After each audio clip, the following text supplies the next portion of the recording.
नमस्कार दोस्तों, जागृति क्लासेज के ऑनलाइन प्रोग्राम में आप सभी का एक बार फिर से हार्दिक स्वागत है। संविधान की जो सीरीज आपकी चल रही है उसमें मूल कर्तव्य तक का आपका जो पोर्शन है वो कंप्लीट हो चुका है और आज से जो टॉपिक स्टार्ट होगा या जो सीरीज चलेगी कॉन्स्टिट्यूशन के दायरे में वो है आपकी शासन प्रणाली। ठीक है, तो शासन व्यवस्था वाला टॉपिक आज से इस वीडियो में स्टार्ट होने वाला है, शासन प्रणाली। तो जब आपने शासन प्रणाली वाले वीडियो देखे होंगे कि शासन के जो अंग होते हैं वो कितने प्रकार के होते हैं, कितने होते हैं, तो उसमें आपने मोटे तौर पर 3 अंगों की चर्चा की थी हम लोगों ने। पहला था आपका कार्यपालिका,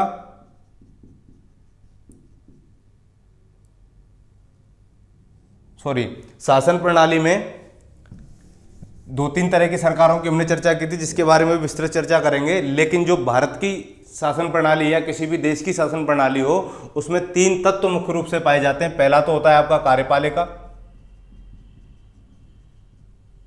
दूसरा होता है विधायिका और तीसरा होता है न्यायपालिका।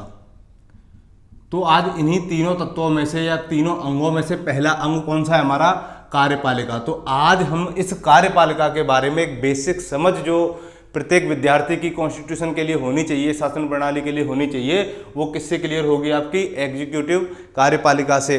और आज का हमारा इस वीडियो का मोटिव भी यही है कि इसमें ज़्यादा विस्तार से चीज़ें ना बता करके सिर्फ फोकस किस पर रखा जाएगा? कार्यपालिका पर रखा जाएगा कि कार्यपालिका क्या होती है। अगर हम विश्व के अन्य संविधानों का अध्ययन करते हैं तो पूरे विश्व में कितने प्रकार की कार्यपालिका को स्वीकार किया गया है या शासन प्रणाली को स्वीकार किया गया है। ठीक है, चलिए, तो ये चीज आप मोटे तौर पर समझ चुके थे कि कार्यपालिका क्या होती है, यानी कि ऐसी संस्था जो विधायिका द्वारा बनाए गए कानूनों के अनुसार देश का शासन संचालित करती है, वो क्या कहलाती है? कार्यपालिका कहलाती है। विधायिका का मतलब है कि जनता के द्वारा प्रत्यक्ष और अप्रत्यक्ष रूप से जो प्रतिनिधि चुन करके विधानमंडलों में भेजे गए हैं वो क्या कहलाते हैं? विधायिका कहलाते हैं। और वही विधायिका के सदस्य किसी कानून का निर्माण करते हैं, यानी कि ऐसी संस्था जो कानून का निर्माण करती है क्या कहलाती है? विधायिका कहलाती है। न्यायपालिका का मतलब क्या है? कि विधायिका के कानूनों की व्याख्या करना, संविधान की व्याख्या करना और राज्यों और केंद्र के मध्य विवादों का निपटारा करना या राज्यों के मध्य में विवादों का निपटारा करने के लिए न्यायपालिका की स्थापना की गई है। तो ये 3 अंग शासन के होते हैं मुख्य रूप से। ठीक है, तो अब हमें ये देखना है कि जो कार्यपालिका है ये विधायिका और कार्यपालिका के संबंधों के आधार पर कितने प्रकार की होती है कि देखते हैं। चलिए, एक तो होती है आपकी संसदीय।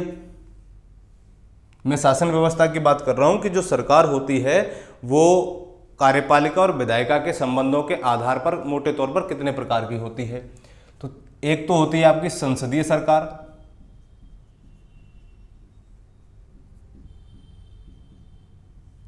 एक होती है आपकी अध्यक्षात्मक सरकार,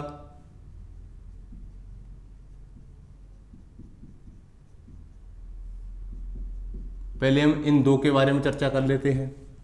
देखिए, संसदीय सरकार, तो संसदीय सरकार का मतलब होता है कि ऐसी सरकार, यानी कि अगर कार्यपालिका और विधायिका के संबंधों के आधार पर अगर हम इनका वर्गीकरण कर रहे हैं तो मुख्य रूप से ये 2 प्रकार की होगी।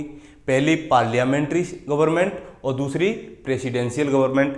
पार्लियामेंट्री गवर्नमेंट का सीधा सा तात्पर्य ये है कि यहाँ जो कार्यपालिका होगी, जो एग्जीक्यूटिव होगी, वो लेजिस्लेचर के प्रति उत्तरदायी होगी। यानी कि संसदीय शासन प्रणाली में जो कार्यपालिका की नीतियां होती हैं, जो कार्य होते हैं, वो उन कार्यों के लिए विधायिका के प्रति क्या होते हैं? सामूहिक रूप से उत्तरदायी होते हैं। तो इसमें कार्यपालिका नीति व कार्यों के लिए किसके प्रति? विधायिका के प्रति उत्तरदायी होती है।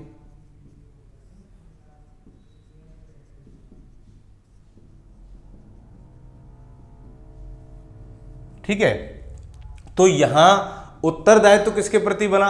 विधायिका के प्रति। किसका? कार्यपालिका का। कि कार्यपालिका जहां विधायिका के प्रति अपने नीति और कार्यों के लिए जिम्मेदार होती है या उत्तरदायी होती है, वो सरकार कैसी सरकार होती है? संसदीय सरकार होती है। और ऐसी शासन प्रणाली जिसमें विधायिका से कार्यपालिका अलग होती है, अर्थात विधायिका के प्रति कार्यपालिका उत्तरदायी नहीं होती। क्या नहीं होती? विधायिका के प्रति, अभी इसका मोटे तौर पर बताऊंगा मैं, उत्तरदायी नहीं। देखिए यहां पर जो कार्यपालिका बनेगी वो किसके द्वारा बनेगी, इसकी तो हम आगे चर्चा करेंगे। लेकिन प्रेसिडेंशियल व्यवस्था में क्या होता है, क्यों उत्तरदायी नहीं होती है? वो इसलिए नहीं होती है कि यहाँ का जो वास्तविक मुखिया होता है अध्यक्षात्मक प्रणाली में, वो होता है राष्ट्रपति। जैसे अमेरिका में ये व्यवस्था चलती है, और अमेरिका के राष्ट्रपति को ये अधिकार है कि वो कार्यपालिका के सदस्यों का, यानी कि कार्यपालिका के अंतर्गत आपका राष्ट्रपति, प्रधानमंत्री, उपराष्ट्रपति, महान्यायवादी और मंत्रिपरिषद, ये शामिल होते हैं किसके अंतर्गत? कार्यपालिका के अंतर्गत। तो अमेरिका में ये प्रचलन है कि अगर वहाँ का राष्ट्रपति चाहे तो विधायिका के लोगों में से क्या नहीं करेगा, अपनी मंत्रिपरिषद का चुनाव नहीं करेगा। लेकिन संसदीय सरकार में क्या होता है कि विधायिका के सदस्यों में से, यानी कि जो सदस्य विधायिका में चुन करके आए हैं, लेजिस्लेचर में चुन करके आए, तो इन्हीं में से किसका निर्माण होगा? कार्यपालिका के सदस्यों का निर्माण होगा। यानी कि मंत्रिपरिषद का निर्माण किससे होगा? विधायिका से होगा। तो ये मंत्रिपरिषद किससे चुनी गई?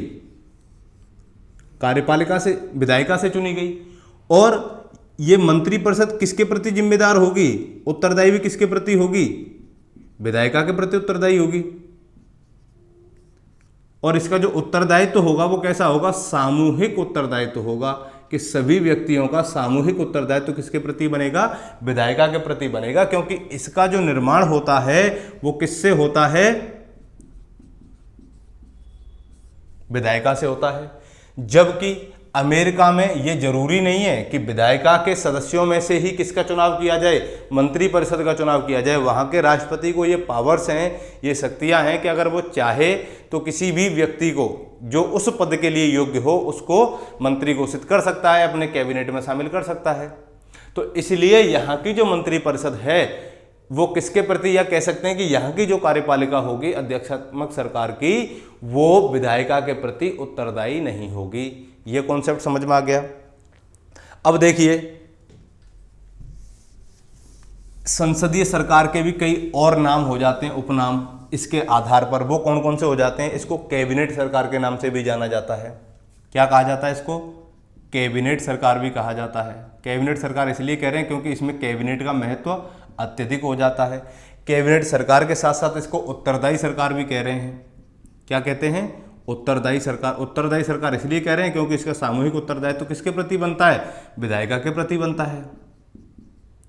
उत्तरदायी सरकार के साथ साथ इसको सरकार का वेस्टमिंस्टर स्वरूप भी कहते हैं। क्या कहते हैं? सरकार का वेस्टमिंस्टर स्वरूप।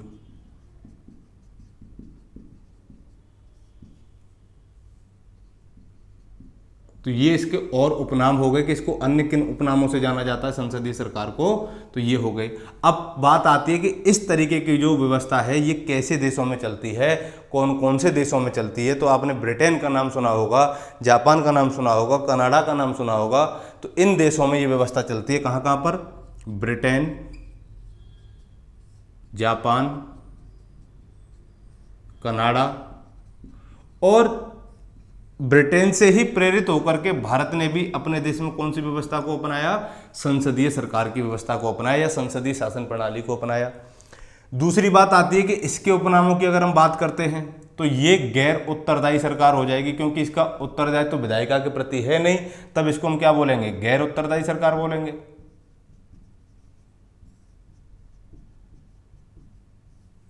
या ये कह सकते हैं कि ये गैर संसदीय सरकार है, क्योंकि संसदीय स्वरूप नहीं है। गैर संसदीय सरकार, या इसको निश्चित सरकार भी कहते हैं, या निश्चित कार्यकारी व्यवस्था भी इसको कहते हैं। क्यों कहते हैं ये भी देखते हैं। निश्चित कार्यकारी व्यवस्था।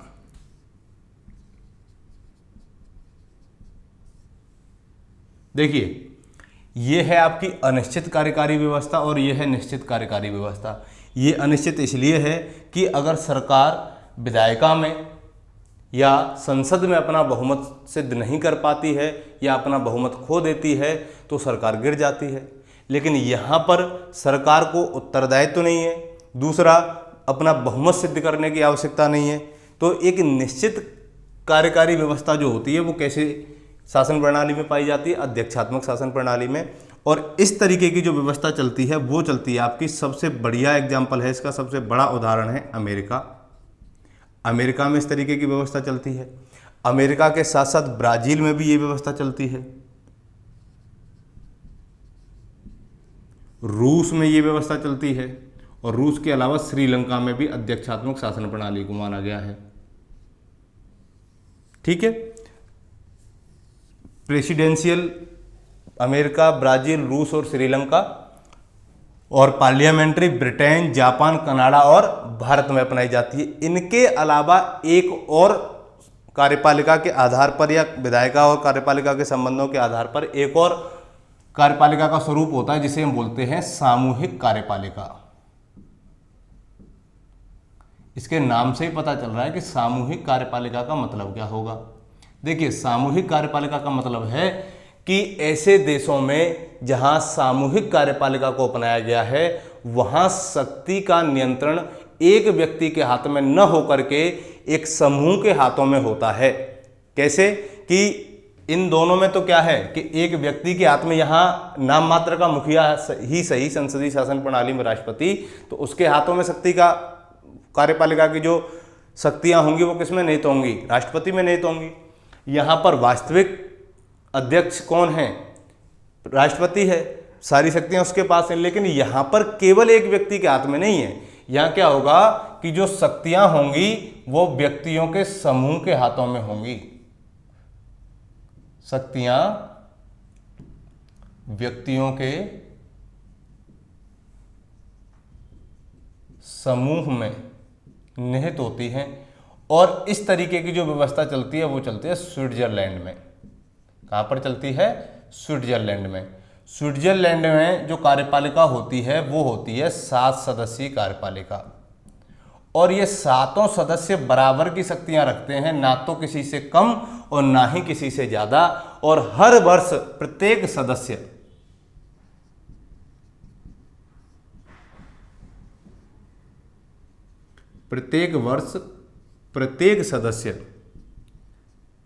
एक वर्ष के लिए अध्यक्ष बनाया जाता है।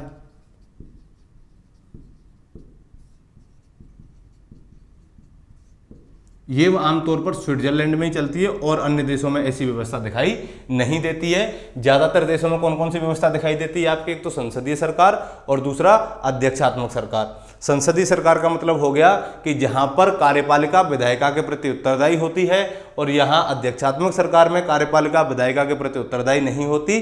ठीक है, ये ब्रिटेन, जापान, कनाडा और भारत में अपनाई जाती है। ये अमेरिका, ब्राजील, रूस, श्रीलंका में। सामूहिक कार्यपालिका की अगर बात आ जाए तो सामूहिक कार्यपालिका का जो स्वरूप है ये स्विट्जरलैंड में अपनाया जाता है। अब इसके बाद देखते हैं कि हमने कहां से इसको स्वीकार किया है।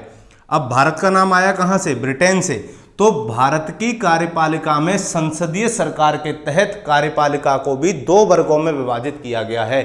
एक तो संघीय कार्यपालिका और एक राज्य की कार्यपालिका।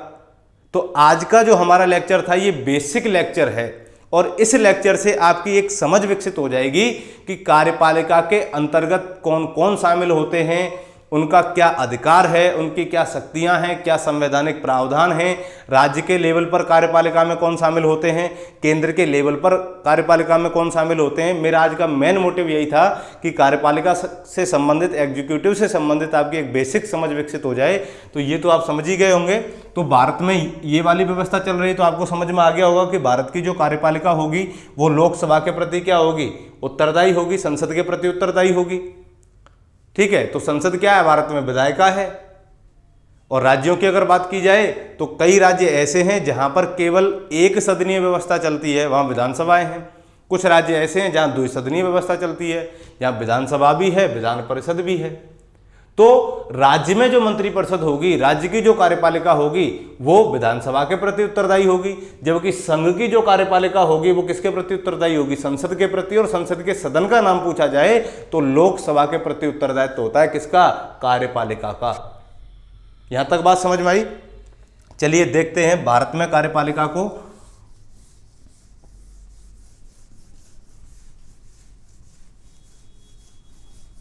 उम्मीद कर रहा हूं कि तीनों श्रेणी लेवल समझ में आ गए होंगे कि कौन कौन से तरीके से कार्यपालिका और विधायिका के संबंधों के आधार पर कितने तरीके की आपकी जो प्रणाली है, शासन प्रणाली कितने प्रकार की होती है। देखिए, भारत में जो शासन प्रणाली की बात कही गई है, और भारत के अंदर शासन प्रणाली में 3 अंग हैं आपके। पहला कार्यपालिका, दूसरा विधायिका और तीसरा न्यायपालिका। तो आज का जो टॉपिक था अपना क्या था? कार्यपालिका। और कार्यपालिका को भी भारत में कितने वर्गों में विभाजित किया गया है? 2। एक तो आपकी संघीय कार्यपालिका,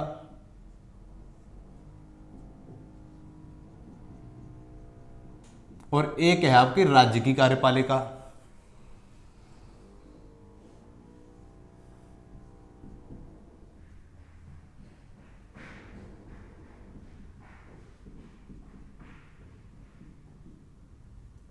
ठीक है। अब हमें यह देखना है कि भारतीय संविधान में जो संघीय कार्यपालिका है इसका उल्लेख कौन से भाग में किया गया है और इससे संबंधित कौन कौन से अनुच्छेद हैं। तो संघीय कार्यपालिका का जो उल्लेख है वो भाग 5 में किया गया है। और अगर अनुच्छेदों की बात की जाए तो अनुच्छेद 52 से लेकर के 78 तक 78 तक किसका उल्लेख है? संघीय कार्यपालिका का उल्लेख है। दूसरी बात आती है राज्य की कार्यपालिका। तो राज्य की कार्यपालिका का जो उल्लेख है वो है भाग 6 में। किसमें है? भाग 6।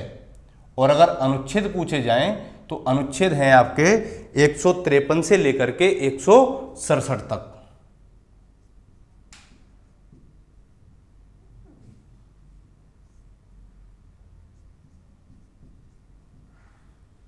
ठीक है। पहली चीज तो आपको यही याद रखनी है कि भारत में कार्यपालिका या संसदीय सरकार में 2 तरह की सरकार का प्रावधान किया गया है। राज्यों की अपनी अलग सरकारें हैं, संघ की अपनी अलग सरकारें हैं।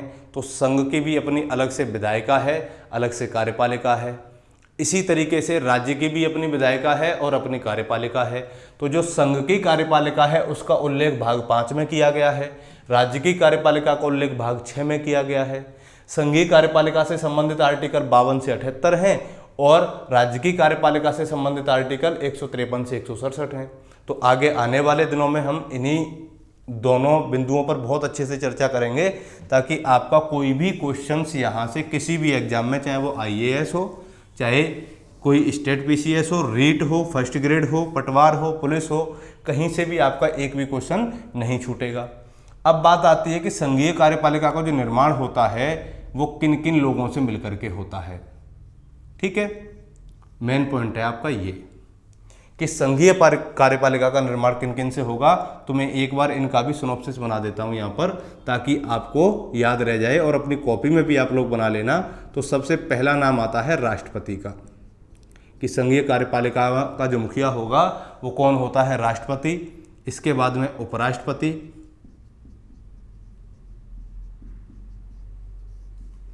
प्रधानमंत्री और मंत्रिपरिषद,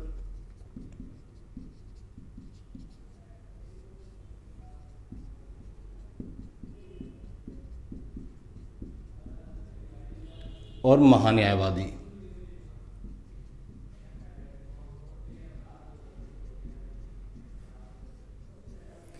इन पांचों से मिलकर के क्या होता है?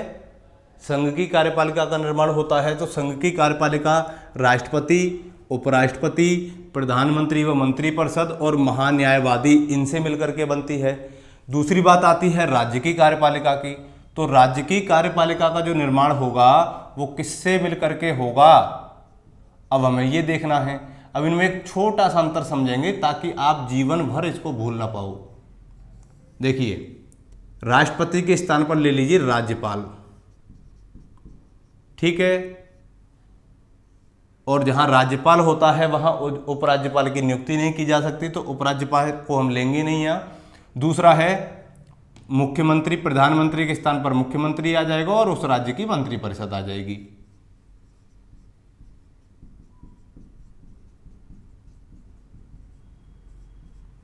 और महान्यायवादी के स्थान पर महाधिवक्ता। ठीक है, तो ये है राज्य की कार्यपालिका और ये है संघ की कार्यपालिका। अब हम यहाँ थोड़ा सा इनके बारे में बेसिक जान लेते हैं कि जो भारत का राष्ट्रपति है ये किस तरीके से तो निर्वाचित होता है, कौन इसको निर्वाचित करता है, तो मैं यहाँ आज बेसिक ही समझाऊंगा इसको। तो देखिए, राष्ट्रपति से संबंधित जो आर्टिकल है, यानी कि राष्ट्रपति के पद का जो प्रावधान करता है जो आर्टिकल, वो हो गया 52। उपराष्ट्रपति के पद का जो आर्टिकल प्रावधान करता है वो है 63। यानी कि जब आर्टिकल 63 से 71 तक हम किसके बारे में पढ़ेंगे, उपराष्ट्रपति के बारे में। अगर राष्ट्रपति की बात करते हैं तो 52 से लेकर के, मैं यहाँ सारे आर्टिकल्स का नाम लिख देता हूँ कि राष्ट्रपति से संबंधित संविधान में कौन कौन से आर्टिकल्स हैं। तो देखिए, आर्टिकल 52 से लेकर के 61 तक तो सीधे तौर पर राष्ट्रपति से संबंधित दे रखे हैं। 61 के बाद में आर्टिकल 62 भी राष्ट्रपति से संबंधित है, लेकिन उसके चुनाव के बारे में है कि अगर राष्ट्रपति का चुनाव उसकी अवधि समाप्त होने से पहले करा लिया जाए। उसके बाद में एक आता है आपका आर्टिकल 72, और आर्टिकल 72 में राष्ट्रपति की क्षमादान शक्तियों के बारे में दे रखा है। ठीक है, 72, 111 में इसकी वीटो पावर्स के बारे में बताया गया है। अनुच्छेद 111 की बात करें तो वीटो पावर कि इसकी वीटो लगाने की शक्तियां क्या क्या होंगी। इसके बाद में आर्टिकल 123, और आर्टिकल 123 में अध्यादेश जारी करने की इसकी पावर्स है। ठीक है, 123 के बाद में एक और आर्टिकल आता है आपका 112, और आर्टिकल 112 में वार्षिक वित्तीय विवरण का उल्लेख किया गया, जिसे हम आमतौर पर बजट के नाम से जानते हैं, वार्षिक वित्तीय विवरण। और इस वार्षिक वित्तीय विवरण को अनुच्छेद 112 में राष्ट्रपति क्या करेगा, संसद के पटल पर रखवाएगा। इसके साथ ही एक और आर्टिकल है 143, और 143 में राष्ट्रपति को ये शक्ति है कि वो अगर चाहे तो सर्वोच्च न्यायालय से सलाह ले सकता है। क्या कर सकता है, सर्वोच्च न्यायालय से सलाह लेने की जो शक्ति है वो 143 के तहत राष्ट्रपति को दी गई है। ये अभी बेसिक चल रहा है, इनको विस्तार से पढ़ेंगे हम लोग।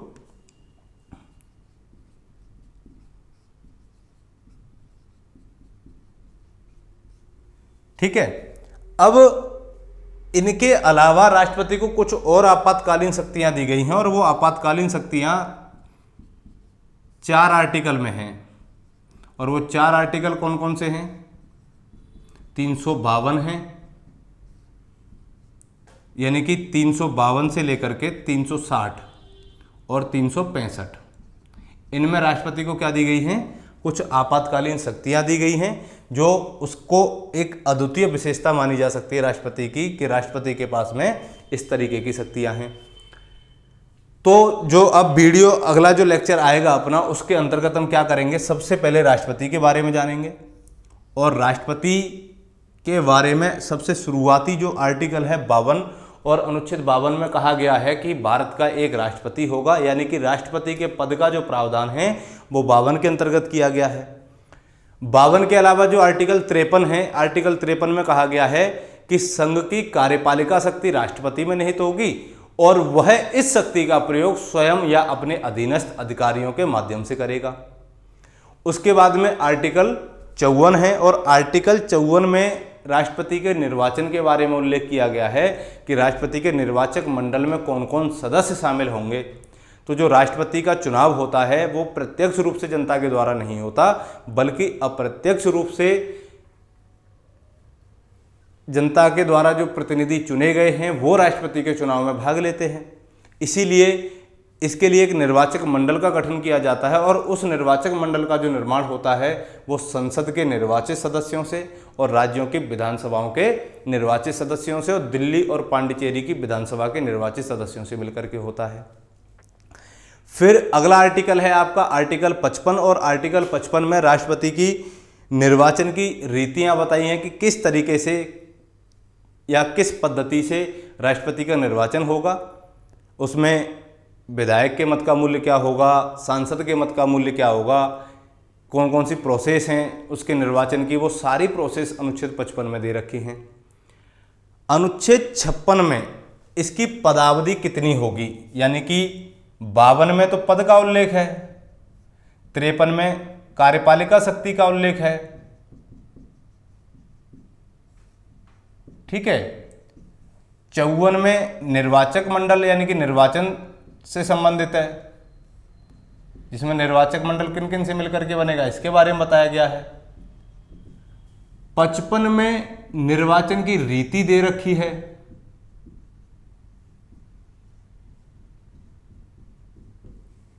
56 में इसकी पद की अवधि कितनी होगी ये बताया गया है।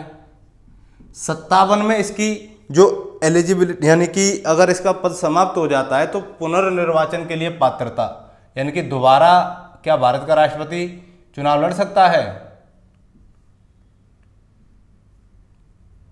पुनर्निर्वाचन की पात्रता से संबंधित उल्लेख किया गया है। उसके बाद में एक और आर्टिकल दे रखा है आपका 58, और आर्टिकल 58 में राष्ट्रपति पद के लिए क्या क्या एलिजिबिलिटी चाहिए उसके बारे में उल्लेख किया गया है। फिर है 59 में राष्ट्रपति के लिए कुछ शर्तें निर्धारित की गई हैं। एक है आर्टिकल 60, और आर्टिकल 60 में उल्लेख है कि राष्ट्रपति की शपथ का प्रावधान, यानी कि कौन राष्ट्रपति को शपथ दिलाएगा। तो राष्ट्रपति को शपथ कौन दिलाता है, राष्ट्रपति को उच्चतम न्यायालय का या सर्वोच्च न्यायालय का जो मुख्य न्यायाधीश होता है वो शपथ दिलाता है। अगर वो नहीं होगा तब कौन शपथ दिलाएगा, इस तरीके के उल्लेख किसमें किए गए हैं, आर्टिकल 60 में किए गए हैं। एक और आता है आपका अनुच्छेद 61, और अनुच्छेद 61 में कि राष्ट्रपति पर किस आधार पर महाभियोग लगाया जाएगा और उसे किस सदन में पेश किया जाएगा और महाभियोग की प्रोसेस क्या होगी, इस तरीके का उल्लेख किया गया है। तो ये तो क्या हो गया, सीधे 52 से 61 तक का उल्लेख हो गया। 72 में इसकी क्षमादान शक्तियां हैं, 111 में वीटो पावर है, 12 में वार्षिक वित्तीय विवरण अर्थात बजट के बारे में उल्लेख किया गया है, ठीक है। 123 में अध्यादेश जारी करने की शक्ति,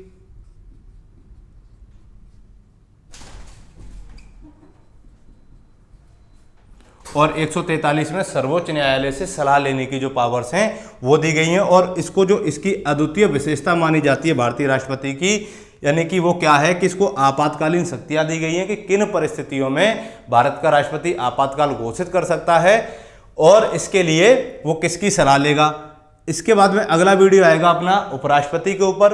उपराष्ट्रपति के बाद हम फिर देखेंगे प्रधानमंत्री और मंत्रिपरिषद, और जो महान्यायवादी है, महान्यायवादी का उल्लेख किया गया आर्टिकल 76 में कि अनुच्छेद 76 के अनुसार भारत का क्या होगा, एक महान्यायवादी होगा जो भारत का सर्वोच्च विधि अधिकारी माना जाता है और भारत सरकार को कानूनी मामलों पर सलाह देता है।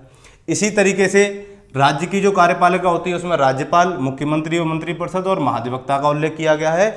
इनके बारे में विस्तार से चर्चा करेंगे हम अगले लेक्चर में, और उम्मीद करता हूं कि कार्यपालिका से संबंधित एक बेसिक समझ आपकी विकसित हो चुकी होगी कि कार्यपालिका में किन किन लोगों का योगदान होता है, उनको कैसे शामिल किया जाता है, उनकी अपनी क्या पावर्स होती हैं। इनके बारे में तो खैर जब हम पूरा टॉपिक पढ़ेंगे तब जानेंगे। तब तक के लिए मस्त रहिए, व्यस्त रहिए। थैंक यू, धन्यवाद।